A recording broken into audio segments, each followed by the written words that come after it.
바람의 나라, 신화의 땅, 스코틀랜드로의 초대. 사람의 마음도 풍경처럼 늙어간다면 스코틀랜드는 아마도 인생의 황혼에 가장 잘 어울리는 곳일지 모릅니다.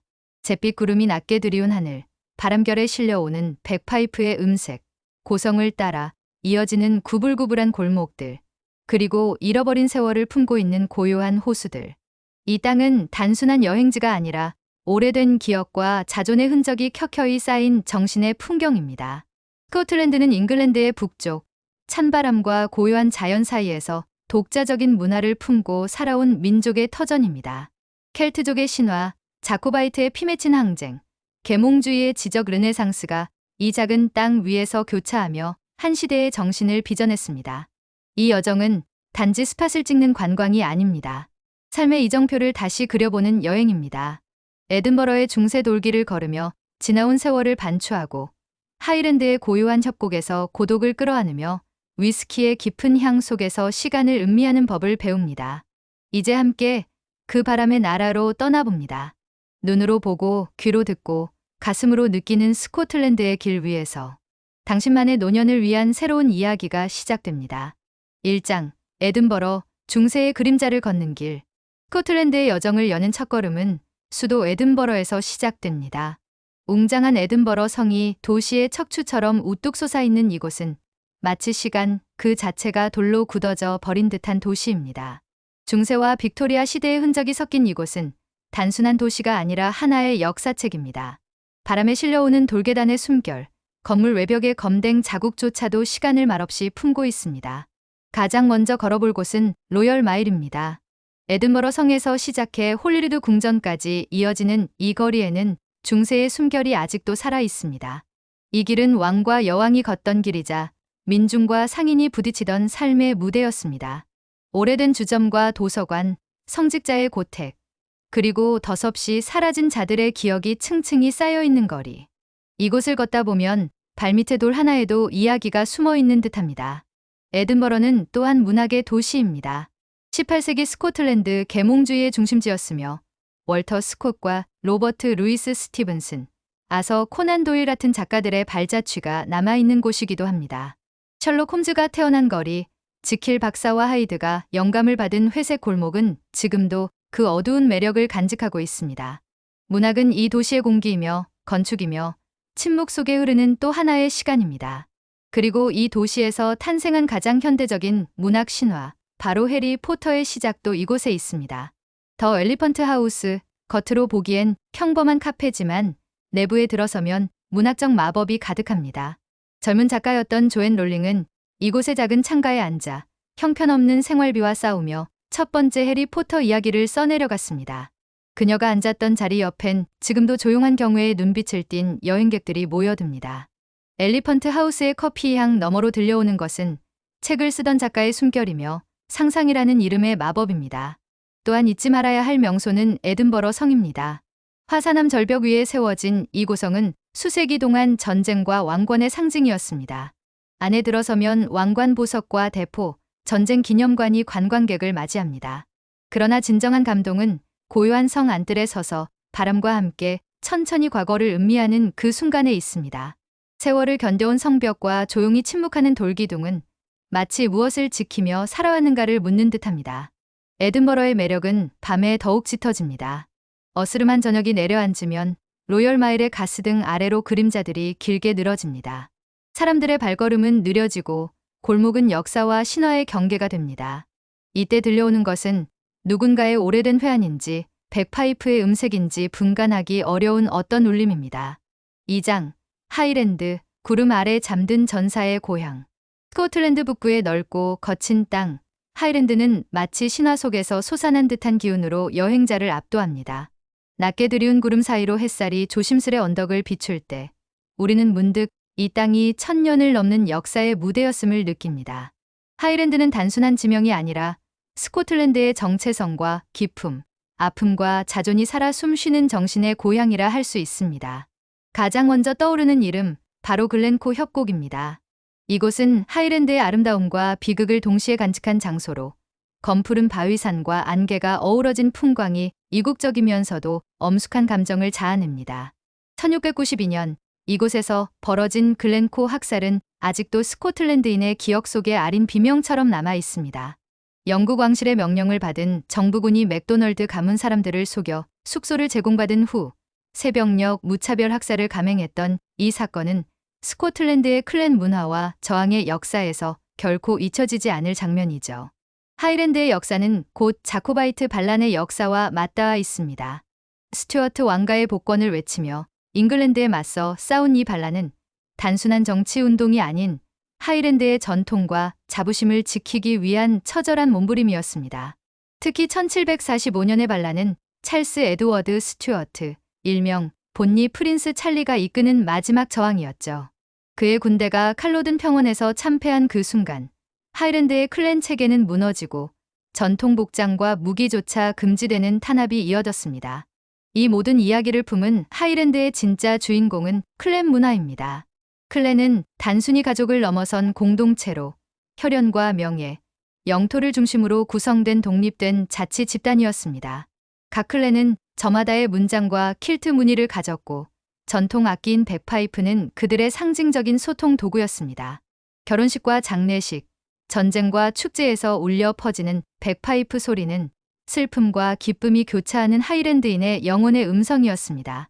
오늘날의 하이랜드는 과거의 투쟁과 희생을 품은 채 다시 평화로운 자연의 품으로 돌아왔습니다. 언덕 위를 뛰노는 야생 사슴, 안개 속에서 유영하는 호수, 한적한 숲길에서 들려오는 새소리까지 모든 것이 조용한 위로를 전합니다. 포트 윌리엄이나 아비모어 같은 작은 마을에 들러 현지인의 따뜻한 미소를 마주하면 그토록 거친 역사를 견딘 이들이 얼마나 따뜻한 품성을 지녔는지를 실감하게 됩니다. 하이랜드를 걷는다는 것은 단순한 여행이 아닙니다. 그것은 한 민족의 자존과 비극, 자연과 인간의 조화를 느끼는 순례와도 같습니다. 3장, 로우 네스와 인버네스, 신화와 전설이 살아 숨쉬는 곳. 스코틀랜드 북부의 중심 도시 인버네스를 향해 올라가는 길목. 바람은 점점 더 거칠고 공기는 신화의 냄새로 가득해집니다. 그리고 어느 순간 구불구불한 도로 너머로 드넓고 신비로운 호수가 모습을 드러냅니다. 바로 세계적으로 가장 유명한 호수 중 하나, 로흐 네스입니다. 이 호수의 이름을 들으면 누구나 한 번쯤 떠올리는 전설이 있습니다. 바로 넷이 정체불명의 괴생물체 이야기입니다. 1933년 한 신문 기사에 실린 목격담 이후 수십 년간 전 세계의 이목을 끌었던 넷시의 전설은 단지 괴물 이야기 이상의 문화적 상징이 되었습니다. 과학적으로는 그 실체가 명확히 밝혀지지 않았지만 이 신화는 로흐 네스를 단순한 호수, 그 이상으로 만들었습니다. 로흐 네스는 스코틀랜드에서 두 번째로 큰 호수지만 깊이로는 가장 깊습니다. 최대 수심은 230m에 달하며 이곳을 둘러싼 안개와 흑갈색의 호수빛은 보는 이로 하여금 마치 한 편의 고딕 소설 속에 들어온 듯한 착각을 불러일으킵니다. 호수의 남쪽 기슭에는 중세의 기운이 살아있는 어커트 성이 자리 잡고 있습니다. 이곳은 13세기부터 몇 세기에 걸쳐 이어진 치열한 전투와 왕가의 분쟁을 목격한 역사의 현장입니다. 폐허가 된 탑 위에 올라 호수를 내려다보면 이 땅을 지켜온 이들의 자취와 더불어 그들이 품었던 운명과 고요한 결연함이 느껴집니다. 그리고 로우네스를 둘러싼 그레이트 글렌웨이 트레이를 따라 걷다 보면 점점 북쪽의 관문 인버네스에 다다르게 됩니다. 이 도시는 하이랜드와 저지랜드를 가르는 자연의 중심지로 역사적으로도 전략적 요충지였기에 여러 왕조와 군대가 이곳을 차지하려 들었습니다. 하지만 지금의 인버네스는 놀랄 만큼 평화롭고 따뜻한 도시입니다. 인버네스 성에서 내려다보는 네스강의 풍경은 도도히 흐르는 시간과 함께 인간의 역사가 자연의 품 안에서 얼마나 순하게 녹아드는지를 보여줍니다. 거리마다 피어나는 꽃들과 정돈된 골목, 그리고 벤치에 앉아 조용히 책을 읽는 노인들의 모습은 이 도시가 단지 역사의 잔재가 아닌 현재를 사는 사람들의 공간임을 상기시켜 줍니다. 인버네스는 단순한 관광지를 넘어 하이랜드의 관문이자 삶의 리듬을 가다듬는 정거장입니다. 이곳의 사람들은 조용하지만 유쾌한 미소를 지니고 있으며 전통과 현대가 공존하는 삶을 살아갑니다. 거리의 펍에서는 백파이프 음악이 흘러나오고 현지인들은 여행자에게 친근하게 인사를 건넵니다. 마치 오래전부터 알고 지낸 이유처럼요. 4장, 아일라와 스카이, 위스키와 바람의 섬. 스코틀랜드의 서쪽 바다, 회색 구름이 해무처럼 깔린 날이면 하늘과 바다가 어디서부터 어디까지인지 모호해집니다. 바로 그 바다 위에 전설처럼 떠 있는 두 개의 섬이 있습니다. 하나는 아일라, 그리고 또 하나는 스카이입니다. 이 둘은 생김도 다르고 분위기도 사뭇 다르지만 바람과 안개, 그리고 시간의 흔적을 머금고 있다는 점에서 깊은 친연성을 지닙니다. 아일라, 피트향이 스며든 깊은 정신의 고장. 먼저 아일라는 위스키 애호가의 성지로 불리는 곳입니다. 스코틀랜드에서도 가장 독특한 위스키를 생산하는 이 섬은 대서양의 거센 바람과 이끼로 뒤덮인 습지, 그리고 오래된 전통이 깃든 증류소들로 유명합니다. 이곳의 위스키는 유난히 피트향이 강합니다. 말하자면 스코틀랜드의 흙과 바다, 바람이 담긴 향기입니다. 라프로익, 아드백, 라가블린 등 세계적인 싱글몰트 브랜드들이 이 조그만 섬에 밀집해 있다는 사실은 놀라울 따름입니다. 이 위스키들은 마치 섬의 역사처럼 거칠고 단단하며 바다의 짠내와 땅의 훈연이 한데 얽힌 복합적인 풍미를 자랑합니다. 위스키는 단지 마시는 술이 아니라 이곳 사람들의 삶과 기후, 토양과 기다림의 미학을 압축한 결정체입니다. 그 한 모금에는 이 섬이 겪어온 수백 년의 시간이 녹아 있습니다. 아일라에서는 술이 곧 언어이고 대화이며 고요한 명상이기도 합니다. 스카이, 바람의 조각이 만든 섬. 이어서 스카이 섬은 마치 신이 붓으로 그린 풍경화처럼 기묘하고 장엄한 자연의 표정을 간직하고 있습니다. 이곳은 스코틀랜드에서 가장 큰 헤브리디스 제도 중 하나로 그 이름부터가 구름의 섬이라는 별명을 갖고 있습니다. 후일린 산맥과 올드맨 오브 스토르, 킬트록과 같은 기암 절벽들은 이 섬을 환상적인 자연의 미로로 만듭니다. 특히 올드맨 오브 스토르는 수천만 년 전 화산 활동으로 생긴 기암 바위로 인간의 외로움과 하늘의 위험이 한데 어우러진 듯한 신비로운 형상을 보여줍니다. 스카이 섬은 또한 켈트 신화와 전설이 살아있는 땅입니다. 바람 부는 절벽 위에서 백파이프 소리가 들릴 것 같은 착각은 이 섬이 가진 영적 기운과 맞닿아 있습니다. 이곳의 하늘은 하루에도 몇 번씩 색을 바꾸고 구름은 생각보다 더 빠르게 흐르며 빛과 어둠은 끝없는 춤을 춥니다. 아일라와 스카이. 하나는 불처럼 향기 짙은 위스키의 섬이고 또 하나는 바람과 바위가 만든 침묵의 섬입니다. 5장. 스털링, 자유의 깃발이 펄럭이던 전장. 스코틀랜드의 중심부, 가을이면 황금빛 들녘이 펼쳐지는 그곳, 스털링은 단순한 도시가 아닙니다. 그곳은 스코틀랜드 민족의 자존과 독립의 상징이며 피와 눈물로 물든 전장의 기억을 간직한 살아있는 역사서입니다. 스털링을 지배하는 자가 스코틀랜드를 지배한다. 이 말처럼 스털링은 전략적 요충지이자 정치적 중심지였습니다. 수세기 동안 이 도시를 둘러싼 격렬한 전투는 스코틀랜드인의 운명을 좌우했습니다. 윌리엄 월리스와 스털링 브리지 전투. 1297년 한 젊은 용사가 역사의 무대에 등장합니다. 바로 윌리엄 월리스. 그는 잉글랜드의 압제에 맞서 싸운 스코틀랜드 민중의 대표였습니다. 스털링 브리지에서 그는 기적 같은 승리를 거두며 스코틀랜드 독립전쟁에 불을 지폈습니다. 그 전투는 수적으로 열세였던 스코틀랜드군이 잉글랜드 대군을 이기고 독립의 희망을 지킨 전설적 사건이었습니다. 오늘날 스털링에는 월리스를 기리는 월리스 기념탑이 우뚝 솟아 있습니다. 전망대에 오르면 브리지 전투가 벌어졌던 포스강과 들판이 한눈에 내려다 보이고 당시의 숨결이 바람에 실려옵니다. 로버트 브루스, 왕관을 쓴 전사. 월리스의 뒤를 이은 또 한 명의 영웅이 있습니다. 그는 바로 스코틀랜드의 자주성을 기어이 회복해낸 왕, 로버트 브루스입니다. 1314년 그는 베너번 전투에서 잉글랜드의 에드워드 2세를 물리쳤습니다. 이 승리는 스코틀랜드 역사상 가장 빛나는 독립의 순간이었으며 브루스는 단지 전사가 아닌 고뇌하는 정치가이자 백성의 지도자로 남았습니다. 스털링 성에서도 그의 흔적을 찾을 수 있습니다. 이 성은 왕가의 거처이자 전략 요새로 스코틀랜드 통일의 상징과도 같은 장소입니다. 견고한 성벽과 정원, 궁정의 문양 하나하나에 브루스 시대의 흔적이 고스란히 남아 있습니다. 성에서 내려다보는 풍경은 장엄합니다. 바로 이 성에서 역사의 중요한 결정들이 내려졌고 자유를 지키기 위한 피의 맹세들이 오갔던 것입니다. 지금도 성 내부에는 그 시대의 갑옷, 문장, 연회장이 복원되어 있어 중세의 숨결을 고스란히 느낄 수 있습니다. 스코틀랜드를 이야기하며 스털링을 빼놓을 수는 없습니다.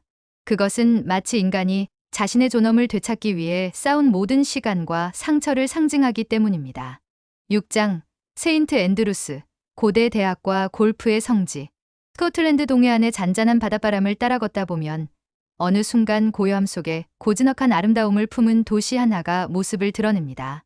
그곳은 바로 세인트 앤드루스. 골프 마니아에게는 성지이자 학문을 사랑하는 이에게는 이상향이며 고요한 인생의 여백을 찾는 시니어에게는 깊은 사색의 공간입니다. 이 작은 도시에는 놀라운 시간의 층위가 켜켜이 쌓여 있습니다. 신앙과 학문의 역사, 스포츠와 전통, 그리고 삶의 품격이 자연스럽게 공존하는 곳.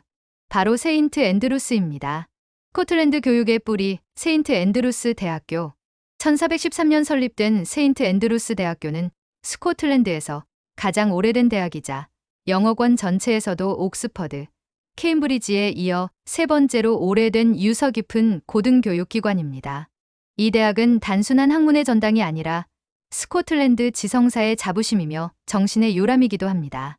중세 시절 종교개혁과 계몽주의 운동, 그리고 현대 과학까지 이어지는 견역의 중심에서 세인트 앤드루스는 언제나 조용히 그러나 우직하게 자신의 역할을 다해왔습니다. 잔디밭을 중심으로 펼쳐진 고딕 양식의 강이동, 무채색의 회랑과 돌담길, 그리고 낡은 창틀에 어른거리는 햇살은 마치 시간이 멈춘 듯한 착각을 불러일으킵니다. 이곳은 윌리엄 왕세자와 케이트 미들턴이 처음 만난 장소이기도 하여 영국 왕실과 관련된 이야기가 묻어있는 로맨틱한 배경지로도 널리 알려져 있습니다. 골프의 발상지 세인트 앤드루스 링크스. 세인트 앤드루스를 세계적인 명소로 만든 또 하나의 이름, 바로 골프의 고향입니다. 수세기 전 들판을 누비며 막대기와 공으로 놀던 게임이 오늘날 골프가 되었고 그 시발점이 바로 이곳 세인트 앤드루스 링크스 골프 코스입니다. 특히 올드 코스는 세계에서 가장 오래된 골프장으로 지금도 전 세계 골퍼들이 성지순례하듯 이곳을 찾습니다. 한번 플레이하기 위해 몇 년을 기다리는 것도 흔한 일입니다. 하지만 이곳의 진정한 가치는 그 풍경에 있습니다. 바다와 맞닿은 평탄한 구릉, 지평선 너머로 이어지는 페어웨이. 자연과 하나 된 그 코스는 단지 스포츠를 위한 장소가 아니라 삶과 자연이 조화하는 철학적 공간이라 해도 과언이 아닙니다. 에필로그. 스코틀랜드의 문화와 정신, 킬트와 백파이프, 자존을 입고 걷는 전사의 후예들. 스코틀랜드 남성들이 입는 전통 의상인 킬트는 단지 복장이 아니라 하나의 상징입니다. 이는 각 가문의 문양을 담은 타탄이라는 직물로 만들어지며 과거에는 적을 구분하거나 혈연을 드러내는 수단이기도 했습니다. 오늘날의 킬트는 결혼식, 군 행사, 축제 등에서 자주 볼 수 있지만 그 속에는 여전히 자기 민족을 지키고자 했던 저항의 의지가 스며 있습니다. 영국 지배 시절 한때 킬트 착용이 금지된 적도 있었지만 스코틀랜드인들은 이 옷을 지켜냈고 그 결과 오늘날 킬트는 자유의 상징으로 다시 존중받고 있습니다. 백파이프 또한 전쟁과 승리를 알리는 악기로 스코틀랜드인의 강한 정체성과 연결되어 있습니다. 그 울림은 귀를 뚫고 가슴을 울리며 마치 살아있는 민족의 기억처럼 공간을 진동시킵니다. 시와 술, 그리고 공동체, 일상의 품격 있는 연대. 스코틀랜드는 시의 민족입니다. 가장 유명한 스코틀랜드 시인 중 하나인 로버트 번즈는 올드랭 사인이라는 시로 전 세계인의 송년 인사를 남겼습니다. 그는 평범한 농부였지만 시를 통해 민중의 감정과 영혼을 노래했습니다. 오늘날 스코틀랜드에서는 매년 1월 그의 생일을 기념하는 번즈 나이트를 열고 시와 전통 음식, 음악을 나누며 공동체적 연대를 다집니다. 그리고 빠질 수 없는 것이 바로 스카치 위스키입니다. 위스키는 단순한 술이 아니라 시간과 정성이 녹아든 예술입니다. 한 병의 위스키에는 10년, 15년, 때로는 30년의 시간이 담겨 있지요. 외로움을 두려워하지 않고 고요를 사랑하며 자신의 전통을 조용히 지키는 사람들. 그들은 비록 적은 말로 살지만 행동과 음악, 복장과 건축, 시와 술로 그들의 이야기를 남깁니다. 그리고 그 삶은 우리에게 이렇게 말하는 듯합니다. 나이 들어가는 일은 퇴보가 아니라 자기다움을 완성해가는 일이다. 스코틀랜드가 보여주는 그 철학은 인생의 후반부를 살아가는 우리에게 깊은 위로와 용기를 선물해줍니다. 지금까지 여러분의 친구 쿨라이프TV였습니다. 여러분의 구독과 좋아요, 알림 설정은 풍요로운 낭만으로 이끕니다. 고맙습니다.